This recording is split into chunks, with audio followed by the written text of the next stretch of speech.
So bless me, welcome on former Hutchinson star. I'm decided to go through this recruiting process and commit to UNLV, the newest member of the Running Rebels. Joshua Baker, how you doing, man? Man, I'm good, man. How you doing?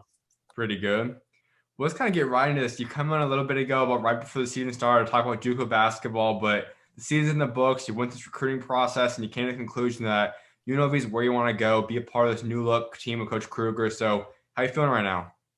Man, I'm feeling great, man. Everything is falling into place right now, man. The way everything's looking, the future is looking bright. I'm feeling great, man. Now, this has been a long, drawn out process. We know you've had a lot of schools contacting you. You emerged as one of the better kind of big prospects out there for JUCO. And to kind of finally decide this decision to come back closer to home now, you're in Nevada, not too far from home. Like, discuss like this transition. Like, why is UNLV the school that you're going to go to? It's really a family environment. It's a lot of aspects that go into it. It's closer to home. I have a lot of connects out in Vegas, so I'll be well taken care of there. And the plan at UNLV is where I want it to be at, as far as where I see myself going in the future. So as far as, and the coaching staff, Coach Kruger is a great coach, and I'm 100% locked into his plan in the future. So the UNLV is a perfect spot for me. Absolutely. We're going to get a lot more into UNLV to wrap this up, but I want to go all the way back so that fans can get to know you a little bit better. So, as I said, you are from Arizona. I know you're back home right now, but what was it like growing up out here in Arizona? Man, it was cool, man. I didn't really do too much. I was really locked into basketball for the most part. But I mean, growing up in Arizona was fun. It was always just me and my guys. We'll always do something cool or whatever. Me and my small group of friends. But I mean, growing up in Arizona was cool, man. I liked it a lot for sure. Now, for a lot of guys, especially those that are in Arizona, know that this hasn't always been the big platform that's now there. Like it's been, your group has really been the group that's helped make Arizona a lot more bigger spotlight on them. We know this whole era started with Marvin Bagley type of time, but look at guys like Ty Duran. This whole era has really emerged as getting really Arizona back on the map. So, what's it been like being a part of this era, like kind of bringing Arizona back on the map? Man, it feels good, man. Just knowing, like you said, like bringing Arizona part on the map. Just hearing you say that, it feels good. Knowing that my name is in that group of guys, man. It's a great feeling to know that me and the generation that I played in has helped that the younger kids could be seen. You know what I'm saying? So that definitely is great. So I gotta ask you now, if you look at all the guys that's been this past era, so like guys since you've been playing in high school and maybe even a little younger, so you can include guys like Ty Duran and whatnot, like who would you say has been like in this era, this past 5 or 6, 7 year gap, like who would you say would be like on the dream team starting lineup for guys from Arizona? Ooh, I would say Ty at the one, Hmm. me at the two. Um, I'll throw DT at the three, and then I'll throw Deron at the four, Marvin at the five. At five, 82-0 right there. Who you got off the bench then? Who's like your 4 or 5 guys that's coming off the bench? Ooh, all right. I'm gonna have Nico, Javon, Hmm. mm, Saban. Hmm. Let me see. Jay House. Jay House is my boy. He a dog too. Jay House a dog. Uh, and man, Dre Harris. Don't sleep on Dre Harris. That's my Dre Harris. He a dog too. That's my guy. I'll throw him in there too. And who else could I throw another five in? Oso. You know Oso? Oh yeah, Oso. yeah. My dog too. That's I'll throw them five off the bench. Without a doubt. Well, let's go into your high school career because you decided to go to McClintock and you stayed there your entire high school career and you really do carve out a big name for yourself over that time span. But take us to the decision though, like why was McClintock the school you wanted to attend? It was perfect for me because growing up where I grew up in the South Side, it was a lot of, I would say, drama that was over here. So Hmm. during that time, I was trying to get my mind right and go somewhere where I can just focus on school and basketball. And Tempe in that area was kind of the perfect place to go to McClintock and be in that environment. So McClintock was a perfect spot. Now we know that when you were originally coming into the high school, like there wasn't the whole prep scene yet. This more come in the past 3 or 4 years this time span. Like we got Easy Compass, yeah, Hillcrest really emerging on a bigger spotlight. But that's something I know a lot of guys have said, like, if that was an opportunity back when I was playing, like, you could have made something like what Ty did, like these guys are doing, going to prep schools. Did you ever consider like that? Like, was that ever something that came into play? Did you ever consider going to one of those options? Yeah, that was actually an option going into JUCO. That was one of my options. I wasn't sure I was going to go JUCO. My main option was probably going to go to prep. Hmm. So that was definitely something I looked into, but eventually I didn't go that route. But it was definitely something I looked into. So do you think possibly like if this was something that was more of a factor like it is today, like do you think you could have seen yourself going to per se Easy Compass, a Dream City, Hillcrest, like if this was a bigger spotlight back when you were playing? For sure, for sure, I definitely do. I know a lot of the coaches at Hillcrest, Mm-hmm. a lot of the coaches that are at Compass now. I know a lot of them, so I definitely could have seen myself playing there and fitting in the prep. And you also mentioned that being in the area, obviously you want to focus in on basketball. So when did that really become your passion? Like when did you really start falling in love with the game? Well, I started playing basketball when I was 3 years old, and growing up, I always watched my brother play. When I was little, he played at Tempe High School, which is actually the rival of the school I went to. Mm-hmm. So he went there, and he was the Gatorade Player of the Year there. So he was kind of my mentor and the person I looked up to, my role model coming up and playing basketball. So a lot of my basketball skills and everything that I've learned playing, I got from him and from watching him, and also my dad, and just being around my family. I have a competitive family, so that competitiveness kind of just grew into me as I got older. I don't think people realize like how big that can be for guys. Having someone that's in your family, multiple people in your family that play the game of basketball, where you can kind of take advice from them, but also push you like, to get better and work on your craft. How beneficial was that for your career? Having a brother, having a dad that kind of knew the basketball ropes and kind of helped you develop in that aspect. It was very important, actually. Mhm. Always having them as my backbone and just being able to rely on them for advice and wisdom to get me through the roughest times that I'm going through. Like my mom, she's been my backbone for since I was born, and my brother, they always give me great advice when I need it, when Mhm. I'm going through the storm or whatever, and they always just calm me down, you know. So you got to go one on one with your brother. Like, how do those games go? Like, have you beat him yet? Like, just take us to the one on one game with your brother. Me and my brother, we haven't played in a while, but the last few games we played, I've won and he's won. So it's kind of every now and again. We just got to see. We got to play again soon. But the games is definitely fun. They're competitive for sure. Like we definitely not going out there just joking around. We both trying to win, trying to kill each other. But I Mhm. mean, he wins some, I win some. We got to play soon. So when you walked into your freshman season, like, did you expect yourself to be a guy that's going to go out there and eventually become a 20 point per game kind of guy that's going to lead your team to great success in your upperclassmen years and eventually become a high level Division I player? Like, did you see that in your future as a freshman? Yes, I did. Honestly, I did because I know what I'm capable of and I know how hard I work. So Mhm. I just know I had to apply myself and just to keep my head locked in and stay right. So I seen this coming. I just had to stay focused, you know. So that freshman season, you guys go 18-10, and you have a smaller role just because there's a lot of seniors on that team. You kind of learn from those guys. But walk us through that freshman year out there. That freshman year was tough. It was tough Mhm. coming in. The first few games, you know, coming into from high school, everybody's a starter, they're the star player and everything. Then coming into college, that may not be your role, especially coming into Juco where people look down and they think it's a bad place to be or whatnot. So coming in, it was hard having to earn my spot, earn my minutes, do this and that. In the first 6 or 7, 8 games, me and another man, we traded spots. We traded starting roles, you know. So it was hard coming in, and it was a lot of mental things that I had to get over and learn about just the game of basketball. But that freshman year was very, very beneficial for me. Then you go to your sophomore season at McClintock and you go 14-13 that year, and you get obviously a lot more opportunity. You get a lot more opportunity because there's not many seniors there anymore. You end up going up to 16.5 points per game. You get 4 rebounds, 4 assists, 2 steals. Take us to that sophomore year for yourself. That sophomore year, it was a good year for me.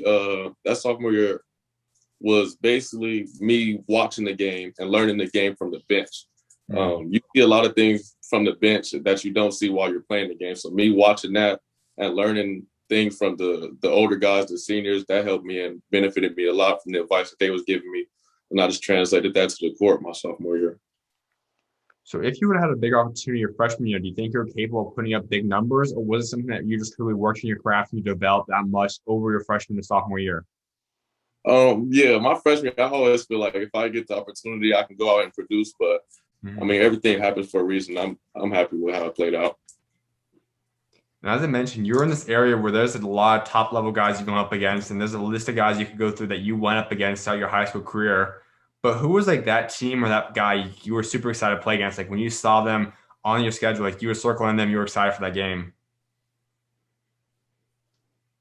Ooh, I would say Apollo. Apollo was a tough team that we always played, but you know Emmanuel Tabin. Hmm. He, that boy can go. He always gave us a problem, and he was always a tough team to beat. So I always like playing against them for sure. You then have a massive jump in your junior season. We then average 20 points per game. You guys go 19-8. All your stats really start moving up, and you really get that spotlight on your name now in Arizona, at least. What was that junior year like, and what led to that breakout? Uh, I would say just my determination to get better and to focus on the things that I had to get better in for my sophomore next year. I would say getting in the weight room and improving my body a little bit. Hmm. I feel like that definitely helped. And my coach is giving me the confidence to go out and just do me. My sophomore year, I was a little hesitant to do things just because of my first time really being on there. He just told me, sat me down like, yo, go out there, just be you and have fun. And he kind of just gave me that confidence to let me just blossom. Having a coach that helps mentor you throughout a 4 year span, obviously you guys had to grow a pretty close relationship. So discuss that a little bit. Like, how did your relationship grow throughout your course of your high school career? Me and my coaches, we have a great relationship. We always have, we always will. He's always been there beside me whenever I needed advice for something. And even now today, he texts me after my games at Hutch, like he'll tell me what I need to work on or what I did good and everything. So he's definitely played a major role in my journey, and I'm definitely appreciative of him. At the same time, you're a guy I can imagine really wanted to be playing Division I basketball, and like we mentioned earlier, there's all these top level guys in the state that you're watching get the national attention, get the high level offers, and that had to be hard on yourself because you see yourself putting up big time numbers, but you're not getting the offers, you're not getting the attention that you probably deserved. So how are you handling that? I'm handling good, honestly. I know how, like I said, I know how hard I work and I know what I put in. So everything eventually will come to light what I do. So, I mean, I can't control how much I be seen. I just know I got to go out there and do what I do best and just perform. Were there ever points throughout, rather it be even your senior year then or JUCO times that you kind of got down on yourself at any point or started like questioning, is this the right thing for me? Um, I mean, there's always sometimes where you always think that there's rough patches in life, that there's Mhm. life events that's happened, there's things on the court where happen where maybe injuries or so Mhm. there's always that time where you ask questions, but you always have to come and remember why you started this thing and Mhm. come and think about what your goals are and why you want to do what you were doing. And then you all come back to what you So when in your career would you say it started clicking for yourself? And like when would you say that you started realizing, okay, I'm a Division I player. I might have to take a different route. I might have to go JUCO for a couple of years or whatnot. But when did you start realizing, I can be a guy that plays at that next level? I would say my junior year, I would say my junior summer going into my senior year, I felt confident, very confident in my skills the way I was going into my senior year. And the plan that I had going in was to go in and kill if I pick up an offer or something, Mhm. then we'll go and see my options from there. But I mean, I definitely feel like my junior summer coming in was definitely a good summer coming in. And we look at your numbers that year, you averaged 21 points per game. Your second straight, you're averaging 20 plus in a season. Why do you think there wasn't the offers coming in? Like, were you questioning why they were there, and why do you think they didn't come in for you at that point in time? Yeah, there was times where I questioned that. I would always think that at times, but Mhm. I mean, I would just have to just keep going out and working and just hoping that somebody would see me one day. Gladly they did. So that senior year was your big breakout year. You go 23-6 as a team. I mentioned 20 points a game once again, 4 rebounds, 4 assists, and 3 steals. Take us to that senior year for yourself. That senior year was special for me and my guys. Those guys that I played with, I grew up with them, so I've known them since kids. And once we had got to high school, we was like, yo, our senior year, like we gotta win state. That was just something that we always said to each other. Mhm. So our freshman year, we had got there, we didn't win it. Our sophomore year, we got to the playoffs, we didn't get far. Junior year, we had got to the second round of playoffs, so we had got a little taste. So we was like, man. So coming into senior year, we was like, man, we gotta win this. Like this is our last chance at it. So coming into our senior year, it was a special year for everybody that we all just wanted to play big and go as far as we can go. For those that don't know, in that Tempe area too, like there's a lot of the bigger schools too. I know Corona's not too far away from that. Like there's some schools that are big, have a big platform in that area. Do you ever consider going to one of those schools where you could have more attention just in the local high school system? No, I never considered leaving McClintock. I was always going to stay there all 4 years. I was locked in over there. So you start going through that recruiting process then, and as we mentioned, you didn't have all the offers you probably dreamed of that you wanted to. And you mentioned earlier you were looking at possibly taking a post grad year, going Hillcrest Prep or something, but you ultimately choose to go take the JUCO route. You go to one of the more well-known, legendary JUCO programs in Hutchinson. Walk us through the decision, like what led you going there, and just take us through that whole recruiting and decision process. Well, coming in from my senior year to my freshman year in college, I didn't qualify. So Greg Rosenberg, he had reached out to Coach Jay Syriac from Hutch, and he was telling him that we have a guard that can shoot. And then Coach he had showed up to one of my high school games, and he had liked what he had saw, and he had offered me. And then from there, we had talked a lot. I met Coach Eck, the legendary Coach Eck, man. And then I took a visit over there, and then I had signed, I think, a month or two later, and I committed there. You mentioned not being able to qualify for that, and that's the case for some JUCO guys. Is that something that you would say, obviously we see how it panned out for you now. It's obviously been a great opportunity for you with JUCO, developed you, got you a lot of offers. Like going in hindsight, is that something you kind of regret? Would you rather have been able to go Division I right out the gate, or do you kind of like the path that you took? I love the path that I took. Everything happens for a reason, like I said. Yep. So if I went D1, I would have had to redshirt a year, or something could have possibly happened. So, I mean, I'm definitely grateful for the path that was given to me and where I'm at right now. As you mentioned, you get to be coached by the legendary Coach Eck, and we know all the things he's accomplished out there. He's really made Hutchinson one of the most premier JUCO programs out there. But what's your bond been like? Discuss how you guys have grown over the past couple of years, and just what it's like being coached by him.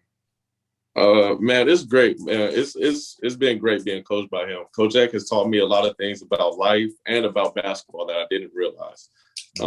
He's definitely a great person and has a great heart. Shit, man, it's crazy that he's retiring this year, but Coach Eck he's definitely changed my life, man. He's a great coach. Now, you're a guy that grew up in Arizona, and we know it's always pretty much perfect weather year-round, or pretty much perfect at least. Then you make the big transition, and you're far away from home now, and you're dealing with a lot different weather than you dealt with in Arizona. So what was that transition like moving out there? Man, that was crazy. Arizona weather from Kansas weather is completely different, but it was crazy. It was definitely an adjustment period. I had to buy a lot of jackets, a lot of sweats and everything. Come from Arizona, it's just a bunch of shorts and T-shirts, but I mean, it was cool. It was fun. So you now have that JUCO product now behind your name, and that's a signature thing that I think a lot more people are starting to get respect for that, because we see the way guys are translating now to the college level and even pro level now too. But what's it like kind of having the JUCO behind your name, like being a JUCO product? What does that mean to you? It means a lot to me. Being a JUCO was definitely a very special time, and it's a time that I will never forget in my life. It's taught me a lot of life lessons. It's taught me about a lot of things about myself, how to treat people, how to do different things. It's definitely a place where it tests you mentally. And like they say, only the strong survive the JUCO. And it's definitely a place that I feel like is very good for a lot of people, honestly. I feel like JUCO is full of a lot of D1 players, honestly. It's just a very slept on. It's slept on. I don't know why. As you mentioned, this is a loaded place, and you really get that dog mentality by taking JUCO route. I know some guys obviously said that Hutchinson is one of the better ones, so it's not as some of the different situations some guys go to in JUCO, but still, like, it's that dog mentality. Like, the only way you get out there and get to the place you want to be is by outcompeting your teammates, outcompeting the guys you're playing against. So what's the mentality you gain from being a JUCO player? I think I'd seen something like Bradley Beal had said something. He was simply just like, if another man is in front of me, like, I'm not going to let you take my job. And that's kind of how I approach things. Like, if I see you on the court, I see you as like, you're trying to take my position. Like, you want to start, or you want my minutes, or you want to do what I'm doing. So when I'm coming out there, I'm just coming out there to not let you take my spot, and I'm trying to get better myself as well. Personally, I think the hardest thing about a JUCO situation is that, like you just said, like, you're in a locker room where you want to win, and being at Hutchinson, you guys do win a lot of games. But at the same time, like, you look at your teammates and you say, you know what, I want to be the guy that's going to be the star of this team. I want to be the guy that's going to get the higher offers. I need to go to college, because it's pretty much like a timer on you guys. 2 years, if you don't make it past that, your career could be over. So how do you kind of establish that chemistry in the locker room, knowing that you truly are battling day in, day out with these guys for the next opportunity? Like you said, like, we all just want to win. We all want to get better and eventually become pros. So when we get on that court, we have a mindset that we want to be a pro. Every time, every drill, every rep, everything we're doing, we're trying to be a pro at it. So when we're coming out there, we going hard with each other, and we're just trying to make each other better. And that just kind of that flows off of the locker room and onto off the court life, and then we just built that brothership bond. You went 19-7 last year, and you came out as a freshman and had a huge impact. Already averaged 14 points per game, 4 rebounds, 2 steals. Like, you had a huge impact as a freshman. Take us through that freshman season. Like, how are you able to go out there and be that useful throughout your freshman season? That all came from my coaches and my teammates just being who they were. My coaches giving me the freedom to go ahead and be me, like we said with Coach Eck. And then my teammates just going out and telling me to be aggressive, shoot the ball, and be able to make plays. Like, that's what they recruited me for. So it was really my teammates just being able to have my back and let me know like what I need to do out here. So throughout all the guys you played during the Juco seasons of the past 2 years, who was your favorite guy to go up against? It's a lot of people. My boy Mel, he's got Albany right now. Tyler Perry, he at Coffeyville. Ooh, it's a lot of people. Dalen, he's at Coffeyville. My boy Clarence at Coffeyville. Well, yeah, I'll stop it right there. That's a lot of people. Throughout that freshman season, especially then during this past summer, which we kind of touched up on back in the Juco episode, but you start getting all your offers you always dreamed of. You get guys like Houston, Loyola, Rutgers, TCU, UNLV obviously comes into play later on, but like, all these schools are in the mix for you. How are you starting to balance it? Like, I know it's always a different time when you start getting those offers, you start getting that target on your back. How do you adjust to not having the spotlight on you and getting all these offers? Like you said, it was new. It was new. It was new, getting a lot of attention. So I just embraced it all from my standpoint, because coming from where I wasn't really getting none to getting up where I was, I just embraced it all and just thank God that I had the options that I had, and I was blessed for what I was given. So when you got that very first offer while you're at Juco, what was your reaction to that offer, and just kind of take us to that day? Oh man, it was crazy. It was Portland State. Portland State was my first offer. They had texted me and just said that they wanted to chat a little bit. So I went downstairs. I got on the phone with them and I'm talking, and then they had told me that they offered me, and I was like, yo, like what? Like, I had to like double check. Like, you should make sure like this is like an official like offer. But it was crazy. I went and told my coaches and everything. I told my mom immediately. Like, it was crazy. And then you get ready for your sophomore season, and you're in the middle of a pandemic. We know there's not too many gyms open, but you're kind of just grinding on some aspects of your game. So what was the biggest thing you locked in on? Like, during the past COVID lockdown off season, what was the biggest thing you improved on? I would say just staying true to myself and just finding myself as a person, really, I would say. That was my main thing coming into this year, as 2021. And I feel like that helped me with COVID, with relationships with people, being respectful and things, aspects like that. So I feel like finding myself definitely helped me a lot this year, 2021. And you really took over the sophomore season, 17 points per game, 4 rebounds, nearly 3 steals per game. What was the sophomore year like for you? Well, my sophomore year was crazy. Coming in, I was very ready for the season. I was coming in excellent shape, ready to go. And then the second game of the year, I broke my hand. And this was my very first like broken bone or anything like that. So this was adjustment again. But then again, I got back to seeing what I can do and learn off of the court that I don't see on the court. So helping my teammates and the freshmen out like that had to come in and play a bigger role was new for me. So it was all an adjustment. But when I got back, I just wanted to hit the ground running and not miss a beat. We could just try to make the tournament or something. And it all played out great. It was a great sophomore year. It was a special year, honestly. You just brought up a key point that I don't think all guys take advantage of, and that is obviously when an injury comes into factor for a guy. Obviously, it's not something you want. You obviously would much rather be on that court, but you end up having the opportunity. Like, you have anywhere from like 6 weeks. Some guys, if they have a serious injury, maybe 6 months, a year, to basically either decide that you're going to be upset about it or kind of improve on it, find a way to find positives in the injury. Like you said, you kind of got to see the game from different perspectives. So how did that injury benefit you? Like, what did you take away from the injury that helps you then when you return to the court? Yeah, kind of just learning like how the refs the game, how the coaches coach the game, and learning things about my teammates, like certain things that bother them or certain things that they like in certain places on the court that they like, or if the ref is calling the game ticky-tack fouls or whatever, like I might get into you and flop or something, trying to get a foul, or if they're letting us play a little bit, I'll rough you up a little bit on defense or not. Just seeing like situational things and stuff with my coaches and stuff like that. Just seeing how I can benefit and get back to hitting the ground running when I get back on the court. That is what you did. You got back on the court. You guys did make that playoff push. So walk us through that. Like, how are you able to come back from an injury, made the tournament push? How are you able to manage to go out there and do that? That all came with our team believing. That all came with our team being able to believe in ourselves. We know that this is a special team and a special year for our coach that was retiring, and we just wanted to go out fight, and we wanted to go out and win some games. There was a lot of people doubting us, saying that we didn't belong in the tournament, so we wanted to prove the doubters wrong, and we feel like we did that for sure. So then let's head into your recruiting process, and like I said, you have a ton of offers on the table. TCU and all these schools were in the mix, but you then narrow it down to originally a top three involving Houston, Loyola Chicago, and Rutgers. We know UNLV is where you ultimately choose, but take us to that first final three. Like, what led to those first three schools that you really narrowed it down to? All three schools, they were all player schools. I would say, like as far as development, the coaches, they are player coaches. Everywhere they go, like every relationship that I built with the coach was more than off of basketball.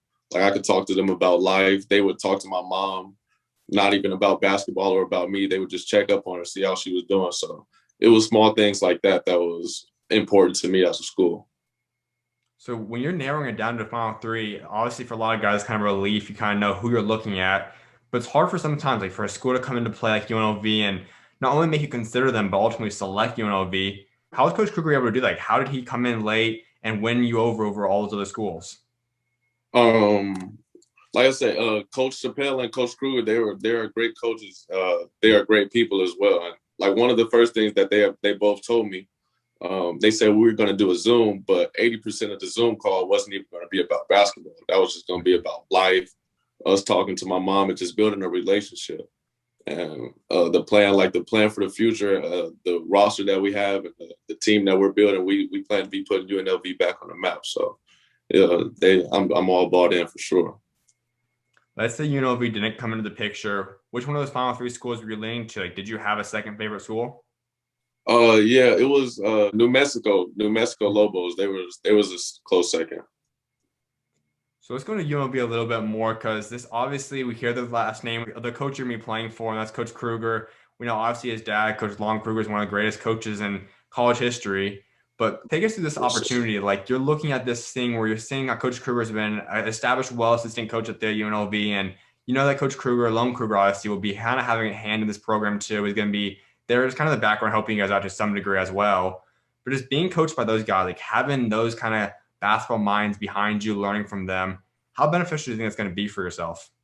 It's going to be very beneficial. The things that they can teach me about life and the business aspect of basketball, and just to help me better myself on the court with my skills and everything. This is going to be a very exciting part of my life, and I'm very grateful for this opportunity that Coach Kruger has gave me. So I can't wait to get down there and get to work.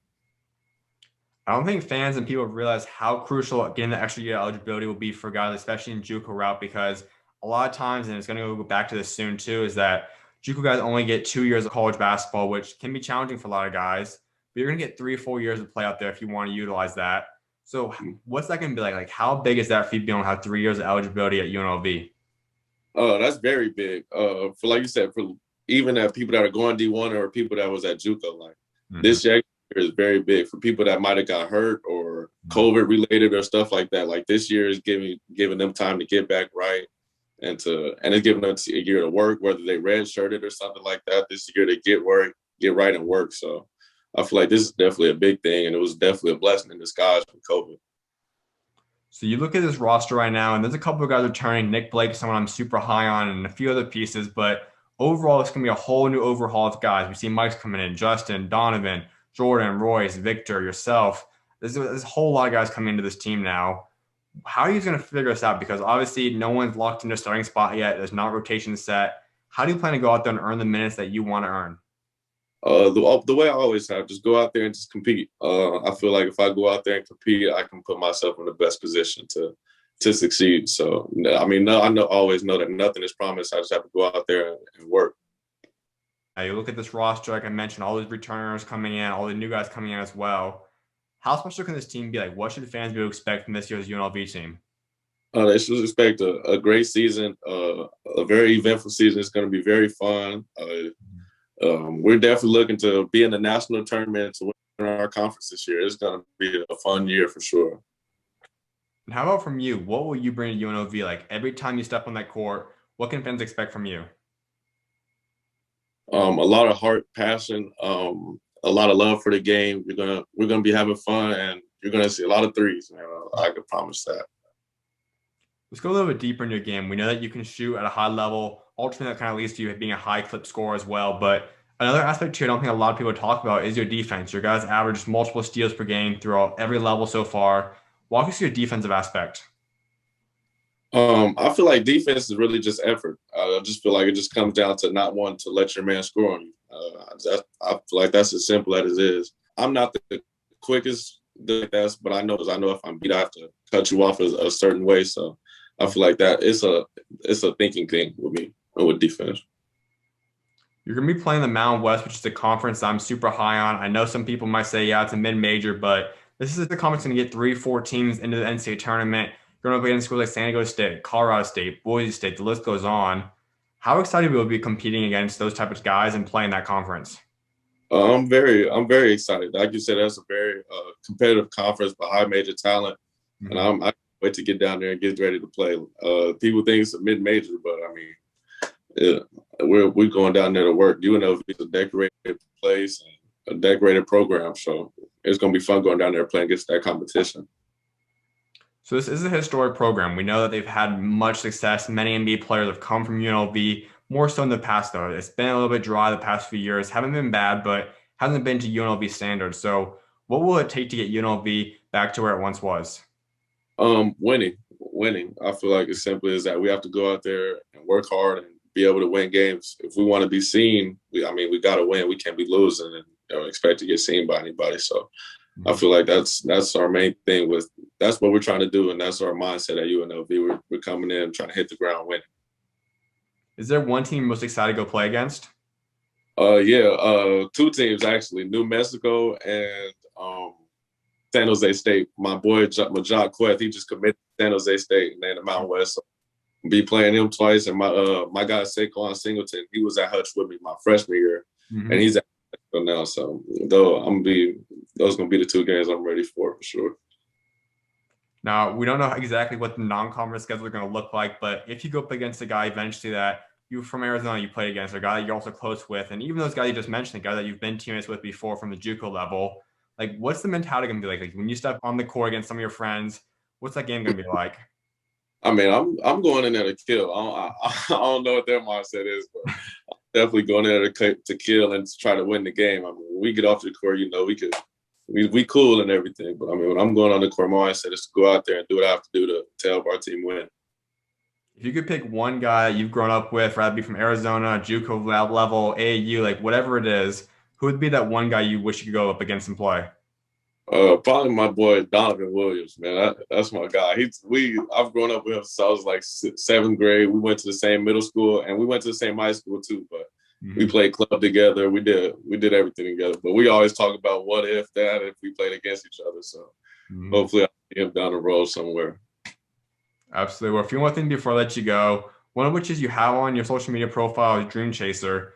Take us what that means to you and why you have that there. It's just me just chasing my dream. That's my dream, is to be able to take care of my family and to retire my mom and make sure that none of them have to work.